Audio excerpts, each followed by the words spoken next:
அனைவருக்கும் வணக்கம். இன்றைக்கி நம்ம பார்க்க போகிற பதிவு எங்கள் வீட்டு தோட்டமும் செல்ல பிராணிகளும். தோட்டத்தை இப்போ நம்ம மாடியிலேருந்து பார்த்துட்ருக்கோம். வீட்டுக்கு எதிரிலே பார்த்திங்கன்னா பெரிய ஆலமரம் இருக்குது. இந்த ஆலமரத்துலேருந்து தான் பறவைகள்லாம் வந்து ஒலியை எழுப்பிகிட்ருக்கு. காலையிலே நம்ம 7:30 மணி, இப்போ 7:30க்கு பார்த்தோன்னா கிளைமேட் வந்து இது மாதிரி இருக்குது. நல்லா க்ரீனாக இந்த பறவைகள் சத்தம் ஒரு மாதிரி நல்லாயிருக்கும், ஃப்ரெஷ்ஷாக இருக்கும். நம்ம காலையிலே எழுந்து வெளியில் வந்து நம்ம ஒரு 10 நிமிஷம் நடந்தாலே போதும், நம்ம மைண்ட்லாம் வந்து நல்லா ஃப்ரெஷ்ஷாகிடும்.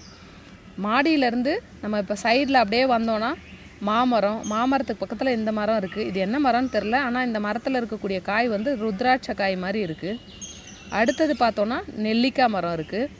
இது வந்து சின்ன நெல்லிக்காய் மரம் அப்படின்னு சொல்லுவாங்க. நல்லா ஃப்ரெஷ்ஷாக இலைகள்லாம் வந்து சம்மரில் கொட்டிட்டு புது இலை வந்து வந்திருக்கு. அடுத்தது இப்போ நம்ம பார்த்துட்ருக்கிறது என்ன அப்படின்னு பார்த்தோன்னா பெரிய நெல்லிக்காய் மரம். பெரிய நெல்லிக்காய் மரமும் சின்ன நெல்லிக்காய் மரமும் பக்கத்துலவே இருக்குது. எல்லா இலைகளும் பார்த்திங்கன்னா பழைய பழுத்த இலைகள்லாம் கொட்டிட்டு ஃப்ரெஷ்ஷாக வந்து இலைகள் வந்திருக்கு. அடுத்தது எலுமிச்சை மரம் பார்த்திங்கன்னா பார்க்குறதுக்கு கீழே கண்ணு மாதிரி இருக்கும், ஆனால் மாடி வரைக்கும் வந்து இந்த மரம் வளர்ந்து வந்திருக்கு. இப்போ நம்ம பார்த்துட்ருக்கிறது முருங்கை மரத்தில் இப்போ பூ வந்து பூத்துருக்கு. அடுத்தது ஒரு பப்பாளி மரம், வேப்ப மரம். இந்த வேப்ப மரத்தில் பார்த்தோன்னா நிறைய கிளிகள் வந்து ஈவினிங்கில் வரும். வீட்டோட பின்பகுதியில் இருக்கக்கூடிய தோட்டத்தில் வாழை மரங்கள்லாம் நட்டு வச்சுருக்கோம். தென்னை மரம் இருக்குது. அதுக்கப்புறமா பார்த்தோன்னா நாவல் மரம் இருக்குது. பந்தல்லாம் வந்து போட்டு வச்சுருக்கோம் தோட்டத்தில். எதுக்காகனா பீர்க்கங்காய் புடலங்காய்க்காக பந்தல் போட்டிருக்கோம். அந்த கொடிலாம் வந்திருக்கு பாருங்கள். அடுத்தது நாவல் மரம், கொய்யா மரம், பலா மரம், தென்னை மரம்லாம் வந்து தோட்டத்தோட பின்பகுதியில் இருக்குது. தோட்டத்தில் என்னென்ன செடிகள் மரங்கள்லாம் இருக்குதுன்னு பார்க்கலாம் வாங்க. வீட்டில் ஃபஸ்ட்டு வந்த உடனே பார்த்திங்கன்னா பெரிய மல்லிகை கொடி இருக்குது. இந்த மல்லிகை கொடி பார்த்தோன்னா ரொம்ப வருஷம் ஆயிருக்கு. அந்த கொடி வந்து நல்லா பெருசாக ஸ்ட்ராங்காகி மாடி வரைக்கும் படர்ந்து போயிருக்கு. இலைகளும் சம்மரில் பார்த்திங்கன்னா பழுத்த இலைகள்லாம் கொட்டிட்டு நல்லா ஃப்ரெஷ் இலை மட்டும் இருக்குது. டெய்லி நம்ம தண்ணி விடுறதால இந்த மல்லிகை மொட்டுக்கள்லாம் நல்லா பெருசாக இருக்குது. பார்க்கவே வந்து நமக்கு ஈவினிங் வந்தோன்னா நல்லா மணமாக இருக்கும். அந்த மல்லிகை மொட்டுகள் பார்த்திங்கன்னா ஒரு 4:30 மணி 5 மணிக்கெலாம் வந்து வெடிக்க ஆரம்பிச்சிரும். இந்த பூக்கள்லாம் வந்து இந்த கொடியிலேருந்து பறிச்சது தான். டெய்லி பார்த்தோன்னா ஒரு 2 முழம் 3 முழம் அளவுக்கு வந்து மல்லிகை பூக்கள் வந்து இந்த கொடியில் பூக்கும். கார்டனில் அழகுக்காக நிறைய செடிகள் இருக்குது. அரளி செடி நல்லா பெருசாக இருந்தது. பிங்க் கலர் பூ வந்து நிறைய பூத்திருந்தது. இந்த மாதிரி வந்து இந்த அரளி செடி இருந்தது. வெட்டி விட்டதுக்கு பிறகு இது மாதிரி இருக்குது. இப்போ தான் வந்து துளுத்து வர ஆரம்பிச்சிருக்கு. அடுத்தது இந்த குரோட்டன்ஸ் பிங்க் கலர் பூ வந்து நல்லா கொத்தாக பூத்துருக்கு. இலைகள் பார்த்தோன்னா நல்லா கரும்பச்சை நிறத்தில் பார்க்குறதுக்கே அழகாக இருக்கும். இந்த சைட்லலாம் பார்த்தோன்னா அழகு செடிகள் தான். ரெட் கலர் பூ, எல்லோ கலர் பூ, பிங்க் கலர் பூன்னு இந்த சைடில் ஃபுல்லாக பார்த்தோன்னா அழகு செடிகள் தான் வந்து வச்சுருக்கோம். இந்த அரளி செடியும் அப்படி தான் நல்லா பெருசாக இருந்தது. வெட்டினதுக்கு பிறகு இப்போ தான் வந்து துளுத்து வருது.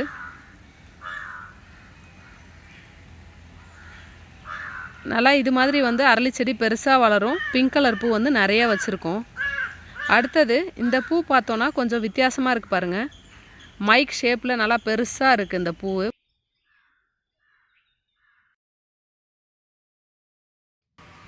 கார்டனில் இருக்கக்கூடிய இந்த அழகு செடிகள் மேலே சங்குப்பூ கொடி வந்து படர்ந்து போயிருக்கு. நிறைய கொடிகள் இருக்குது. பூக்கள் வந்து நிறைய பூக்கும். நல்லா ஃப்ரெஷ்ஷாக இருக்கும். நம்ம காலையிலே எழுந்து வந்து பார்க்குறப்ப நல்லா கண்ணுக்கு குளிர்ச்சியாக இருக்கும். அந்த விதையெல்லாம் வந்து கீழே விழுந்து பாருங்கள், நிறையா குட்டி குட்டி செடிலாம் வந்து முளைச்சி திரும்ப வந்துக்கிட்டே இருக்கும். அதனால் கொடிகள் இங்கே வந்து நிறைய இருக்குது.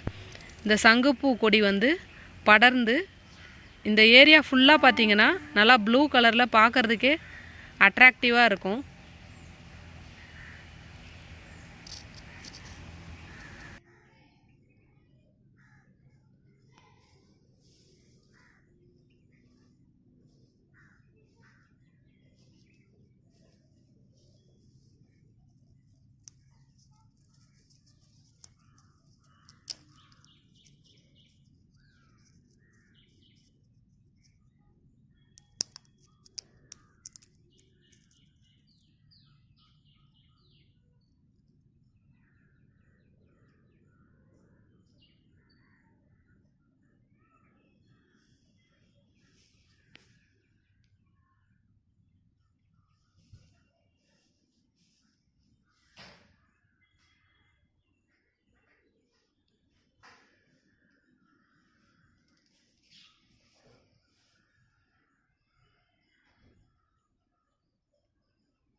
பறவைகளோட ஒலிலாம் இந்த ஆலமரத்துலேருந்து தான் வந்துகிட்ருக்கு.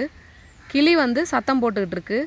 காக்கா, மைனா இது மாதிரி நிறைய பறவைகள் வந்து எப்பயுமே வந்து இந்த ஆலமரத்தில் இருந்துக்கிட்டே இருக்கும். கார்டனோட மிடில் தொட்டி வச்சுருக்கோம். இந்த தொட்டியில் தண்ணியில் வந்து தாமரை கொடியும் அல்லி கொடியும் வச்சுருக்கோம். இலை வந்து பார்த்தோன்னா இதுதான் வந்து தாமரை. ரவுண்ட் ஷேப்பில் அந்த தண்ணி ஒட்டாமல் இருக்கிறது வந்து தாமரை. அல்லி வந்து எப்படி இருக்கும் அப்படின்னு பார்த்தீங்கன்னா பிளவு ஏற்பட்டிருக்கு பாருங்கள். அந்த இலைக்கு இடையில ஒரு பிளவு இருக்கு இல்லையா, அதுதான் வந்து அல்லிக்கொடி. தொட்டி உள்ள மீன் கூட விட்டு வச்சுருக்கோம். மீன் எதுக்காக அப்படின்னு பார்த்தோன்னா இந்த தொட்டிக்குள்ளே இருக்கக்கூடிய பாசத்தெல்லாம் சாப்பிட்டுட்டு சுத்தமாக வந்து தொட்டியை வச்சுருக்கோம். டேங்க் கிளீனர் சொல்லுவாங்க, அந்த டைப் ஃபிஷ்ஷஸ் வந்து நாங்கள் வாங்கிட்டு வந்து இந்த தொட்டிக்குள்ளே விட்டு வச்சுருக்கோம். உள்ளே இருக்கக்கூடிய அந்த பாசிகளை சாப்பிட்டுட்டு அது வந்து உயிர் வாழும். நம்ம எப்போயாவது கொஞ்சமாக வந்து ஃபிஷ் ஃபுட்டு போட்டால் போதும், மற்றபடி உள்ளே இருக்கக்கூடிய அந்த பாசிகளை சாப்பிட்டுட்டே வளரும். அந்த குட்டி கலர் பிளாக் ஃபிஷ் போது பாருங்கள். ஒரு 4 மீன் தான் வாங்கி விட்டோம். இப்போ பார்த்தீங்கன்னா கிட்டத்தட்ட ஒரு 30லேருந்து 40 குஞ்சுகள் வந்து பொரிச்சிருக்கு. குட்டி குட்டி மீன் அந்த கருப்பு கலரில் தெரியுதுங்களா, ஸ்விம் பண்ணுது பாருங்கள். இந்த மீன்கள்லாம் வந்து தொட்டியில் இருக்கக்கூடிய அந்த பாசிகளை சாப்பிட்டுட்டு தொட்டியை எப்பயுமே வந்து சுத்தமாக வச்சுருக்கோம்.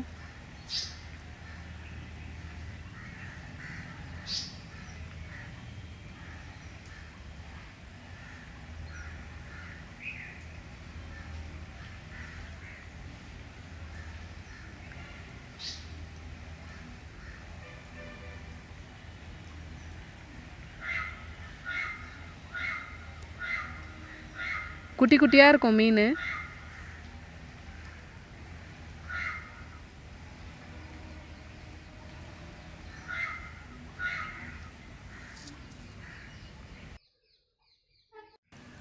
வீட்டோட பின்பகுதியில் இருக்க தோட்டத்துக்கு போயிட்டுருக்கோம். போகிற வழியில் மாதுளை, கொய்யா, மாமரம்லாம் இருக்குது. இந்த இடத்துல பார்த்தோன்னா ஒரு சின்ன மாங்கன்று ஒன்று முளைஞ்சி வருது. அடுத்தது முல்லைக்கொடி. முல்லைக்கொடி ரொம்ப சின்னதாக இருக்குது, பூலாம் இன்னும் பூக்கலை. அடுத்தது கொய்யா மரம் இருக்குது. கொய்யா மரத்துக்கு பக்கத்துலேயே இருக்கக்கூடியது தான் இந்த காய் வந்து ருத்ராட்ச காய் மாதிரி காய்க்குதுன்னு சொன்னோம் இல்லையா, அந்த மரம். அடுத்தது ஜாதி மல்லி கொடி இருக்குது. இது வந்து நெல்லிக்காய் மரம், சின்ன நெல்லிக்காய் மரம், அரி நெல்லின்னு கூட சொல்லுவாங்க இந்த நெல்லிக்காவை. மாடியிலேருந்து நம்ம பார்த்தோம் இல்லையா, சின்ன நெல்லிக்காய் மரமும் பெரிய நெல்லிக்காய் மரமும் பக்கத்தில் இருக்குன்னு, அந்த சின்ன நெல்லிக்காய் மரம் தான் இது. நிறைய காய்கள்லாம் வந்து காய்ச்சிருக்கு.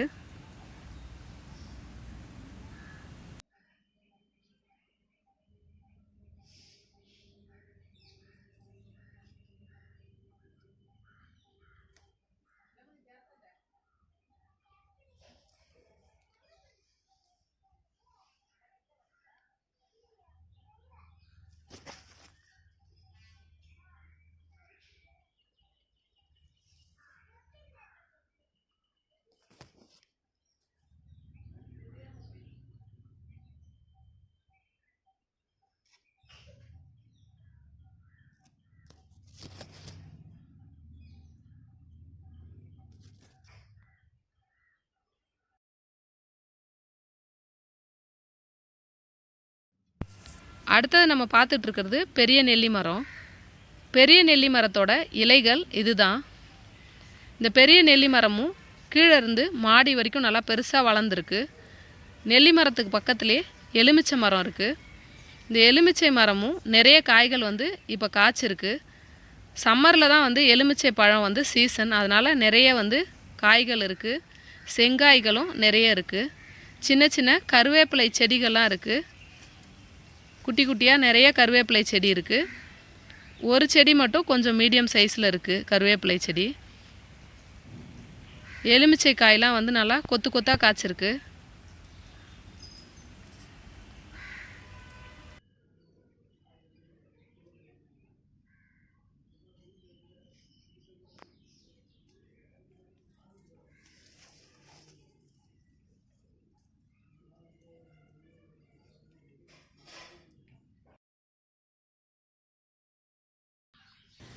ஒரே ஒரு கருவேப்பிலை செடி மட்டும் கொஞ்சம் பெருசாக வளர்ந்துருக்கு. பக்கத்தில் பெரிய நாட்டு முருங்கை மரமும் ஒரு பப்பாளி மரமும் இருக்குது. அடுத்தது ஒரு வாழை மரம் இருக்குது. அந்த வாழை மரத்துக்கு பக்கத்தில் 2 வேப்ப மரங்கள் இருக்குது. வேப்ப மரத்தில் பூக்கள் வந்து பூத்துருக்கு. இந்த வேப்பம்பூவோட வாசனை பார்த்திங்கன்னா சூப்பராக இருக்கும். இந்த வேப்ப மரங்களில் தான் ஈவினிங் வேலையில் கிளிகள்லாம் வந்து உக்காந்துருக்கும். அடுத்ததாக ஒரு பன்னீர் ரோஜா இருக்குது. நாட்டு ரோஜான்னு கூட சொல்லுவாங்க. நல்லா மணமாக இருக்கும் இந்த பூவும். வாரத்தில் ஒரு பூ இல்லை 2 பூ வந்து இந்த செடியிலேருந்து பூத்துட்ருக்கு. அடுத்தது சுண்டை செடி. இந்த சுண்டை செடியிலையும் நிறைய சுண்டைக்காய்கள் வந்து காய்ச்சிருக்கு.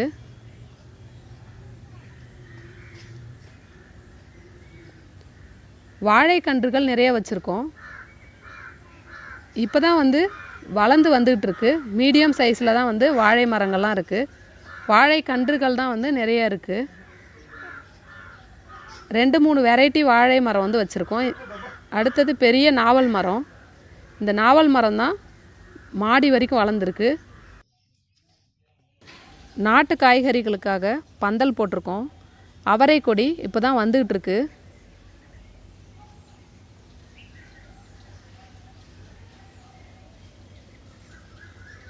பீர்க்கங்கொடி நல்லா பெருசாக வளர்ந்து மேலே பந்தல் வரைக்கும் வளர்ந்து வந்துடுச்சு.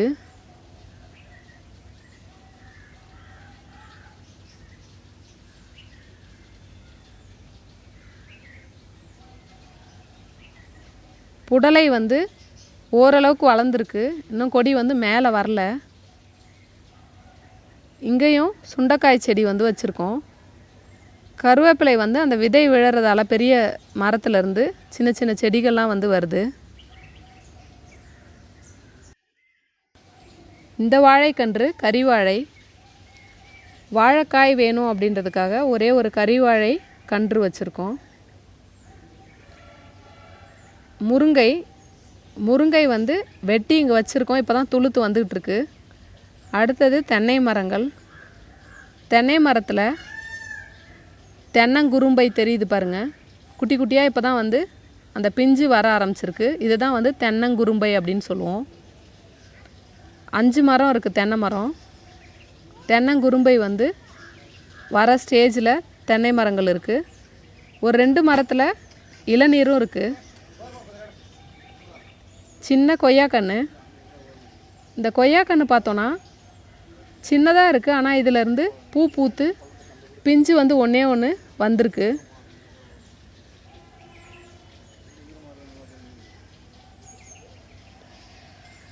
பக்கத்தில் வந்து மிளகாய் செடி, தக்காளி செடிலாம் வந்து வச்சுருக்கோம். அதுக்கப்புறமா புதினா நம்ம வீட்டில் பயன்படுத்தினதுக்கப்புறம் அதை வந்து இங்கே நட்டு வச்சோம். துளுத்து வந்திருக்கு. மிளகாய் வந்து பூ பூத்துருக்கு. தக்காளி செடியில் ஒரே ஒரு தக்காளி வந்து இருக்குது. அது கொஞ்சம் செங்காயாக இருக்குது. இதுதான் வந்து தக்காளி பூ. எல்லோ கலரில் இருக்குது பாருங்கள்.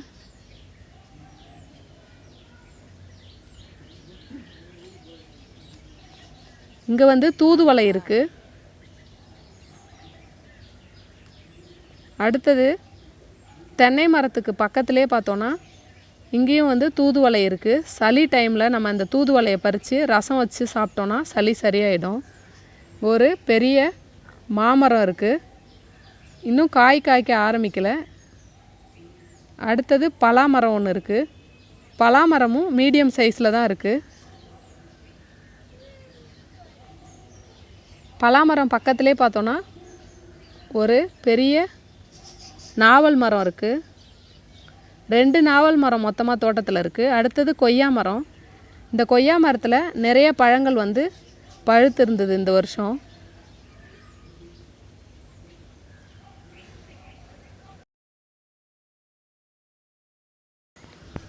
உரக்குழி நாங்கள் எடுத்துகிட்ருக்கோம்.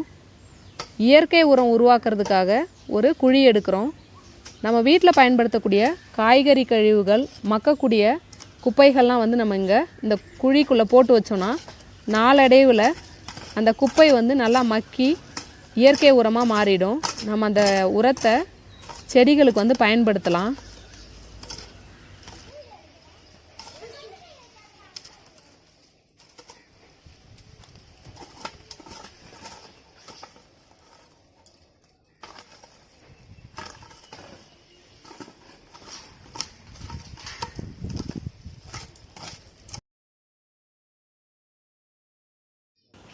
உரக்குழியில் நிறைய குப்பைகள் சேர்ந்துருக்கு. இந்த மக்கும் குப்பை நாளடைவில் மக்கி இயற்கை உரமாக மாறிடும். நம்ம வீடியோ எடுக்கிறப்ப நிறைய முறை மயில் அகவுற சத்தம் கேட்கும். திருச்சி அப்படின்றதால நம்ம நிறைய ஏரியாக்களில் மயில்களை சாதாரணமாக பார்க்க முடியும். இங்கேயும் நிறைய மயில்கள் இருக்குது. அந்த மயில்கள் அகவுற சத்தம் தான் நமக்கு திரும்ப திரும்ப கேட்டுக்கிட்டே இருக்குது. அடுத்தது இங்கே ஒரு பெரண்டை கொடி இருக்குது. பெரண்டை பார்த்திங்கன்னா துவையல் அரைச்சி சாப்பிட்லாம், நல்லா ஹெல்த்தியானது. வேலி போட்டதுக்கு பிறகு பார்த்திங்கன்னா இந்த இடத்துல கொஞ்சம் அடிபட்டு கொஞ்சமாக தான் இருக்குது இந்த பெரண்டை கொடி. மறுபடியும் இதை வேறு இடத்துல எடுத்து வைக்கணும்.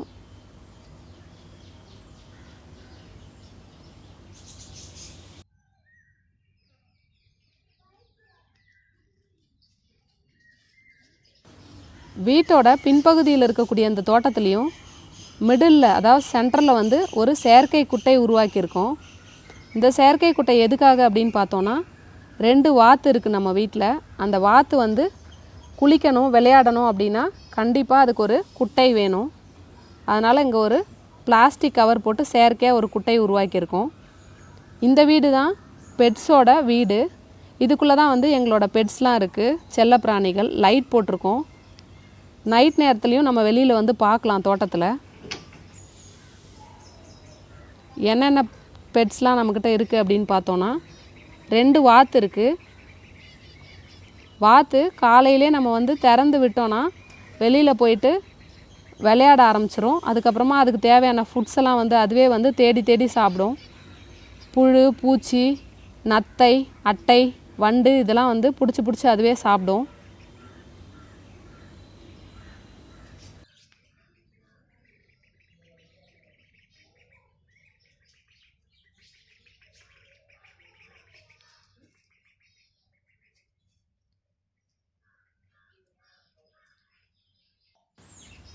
க்யூட்டாக 2 ஒயிட் கலர் முயல் வச்சுருக்கோம். ரொம்ப குட்டியாக வாங்கிட்டு வந்தோம். இப்போ நல்லா வளர்ந்துடுச்சு. 2 மந்த்ஸில். முயல் நம்ம கூட ஃப்ரெண்ட்லியாக இருக்கும், கடிக்காது. நம்ம அழுத்தி பிடிச்சோன்னா, அதை துன்புறுத்தினா மட்டும் நம்மளை அந்த நகத்தால் கீறி விட்டுரும். மற்றபடி ஒன்றுமே பண்ணாது. ரொம்ப க்யூட்டாக இருக்கும். நம்ம கூப்பிட்டோன்னா நம்மக்கிட்ட வந்துடும். அது பழக்கத்தில் நம்மளை நல்லா அடையாளம் கண்டுபிடிச்சிரும். தோட்டத்தில் நம்ம அதை விளையாட விட்டுட்டு திரும்ப நம்ம கூண்டுக்கு போகிறதுக்காக கூப்பிட்டோன்னா அப்படியே வந்துடும். இது மாதிரி தடவி கொடுக்குறப்ப பார்த்திங்கன்னா ரொம்ப அது நம்ம குழந்த மாதிரி அப்படியே மாறிடும். இறக்கி விட்டுட்டு நம்ம தோட்டத்தில் விளையாட விட்டோன்னா விளையாண்டுட்டு வீட்டுக்குள்ளே வரணும் அப்படின்னா நம்ம வா அப்படின்னு சொன்னால் போதும். பழக்கத்தில் நாளடைவில் அதுவாகவே வீட்டுக்கு வர ஆரம்பிச்சிரும். நல்லா துள்ளி துள்ளி குதித்து விளையாடும். முன்ன பார்த்திங்கன்னா தோட்டத்தில் ரொம்ப சுத்தமாக வச்சுருந்தோம். எந்த ஒரு புல்லும் செடி அது மாதிரி இல்லாமல் நீட்டாக க்ளீனாக வச்சுருந்தோம். இப்போ முயல் வந்ததுக்கப்புறம் சின்ன சின்ன செடிகள்லாம் பிடுங்கிறது கிடையாது, அதாவது களை எடுக்கிறது கிடையாது. எல்லா வெரைட்டியான இலை தழைகளை இந்த முயல் சாப்பிட ஆரம்பிச்சிடுது. அதனால் இந்த சின்ன சின்ன செடிகள் முளைச்சி வர்றதெல்லாம் நாங்கள் பிடுங்கிறது கிடையாது. பாருங்கள் எவ்வளோ அழகாக க்யூட்டாக அந்த இலையை கடித்து சாப்பிடுது. பயங்கர ஃபாஸ்ட்டாக ஓடும், துளி துளி குதித்து. இப்போ நம்ம காலையிலே வெளியில் எடுத்து விட்டுருக்கோம். காலையில் அதுவும் பார்த்தோன்னா பயங்கர ஃப்ரெஷ் ஆகிடும் வெளியில் விட்ட உடனே.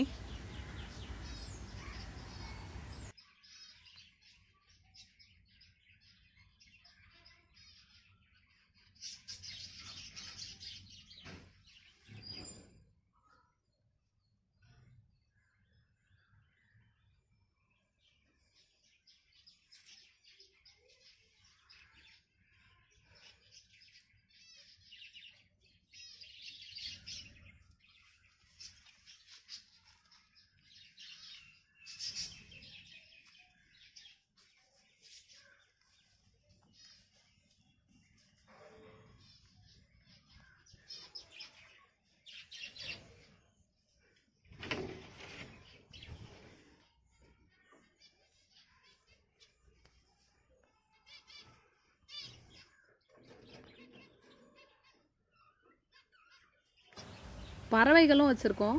பறவையில் பிஞ்சர்ஸ் வச்சுருக்கோம். 2 பேர் வாங்கியிருந்தோம். இப்போ ஒரு பேர் தான் இருக்குது, ஒரு மேல் ஒரு ஃபீமேல். ரொம்ப க்யூட்டாக இருக்கும். பானை வந்து அதுக்கு வச்சுருக்கோம் உள்ளே போய் தங்கணும் அப்படின்றதுக்காக. அந்த பானையில் பார்த்திங்கன்னா கூடுலாம் கட்டி வச்சுருக்கு. அந்த உள்ளே இருக்கக்கூடிய தேங்காய் நார்கள் வச்சுருக்கோம் இல்லையா, அதை பயன்படுத்தி கூண்டெல்லாம் கட்டி பிஞ்சர்ஸ் வந்து ஹாப்பியாக இருக்குது. கூண்டோட மேல் பகுதியில் பிஞ்சர்ஸ் இருக்குது, கீழ்ப்பகுதியில் லவ் பேர்ட்ஸ் இருக்குது. லவ் பேர்ட்ஸில் 2 பேர் வச்சுருக்கோம். 2 ஃபீமேல் 2 மேல் பேர்டு இருக்குது. 2 பறவை வந்து க்ரீன் கலரில் இருக்குது. ஒரு பறவை ஸ்கை ப்ளூ கலர், இன்னொரு பறவை வந்து ஒயிட் கலரில் இருக்குது. ட்ரேயில் மண்ணெலாம் வச்சுருக்கோம். அந்த மண்ணெலாம் வந்து கொத்தி கொத்தி விளையாடும்.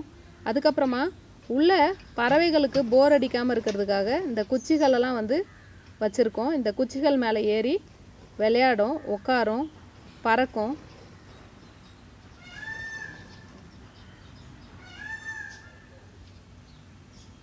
அடுத்ததாக இங்கே ஒரு சின்ன மல்லிகை செடி வச்சுருக்கோம். இந்த மல்லிகை செடி வச்சு ஒரு 2 மாதம்தான் ஆகுது. 4-5 பூ வந்து இந்த மல்லிகை செடியிலேருந்து பூத்துடுச்சு. பக்கத்தில் முல்லை செடி வச்சுருக்கோம். இந்த முல்லை செடி வச்சும் ஒரு 2 மாதம்தான் ஆகுது. அரும்புகள்லாம் வந்து வர ஆரம்பிச்சிடுச்சு.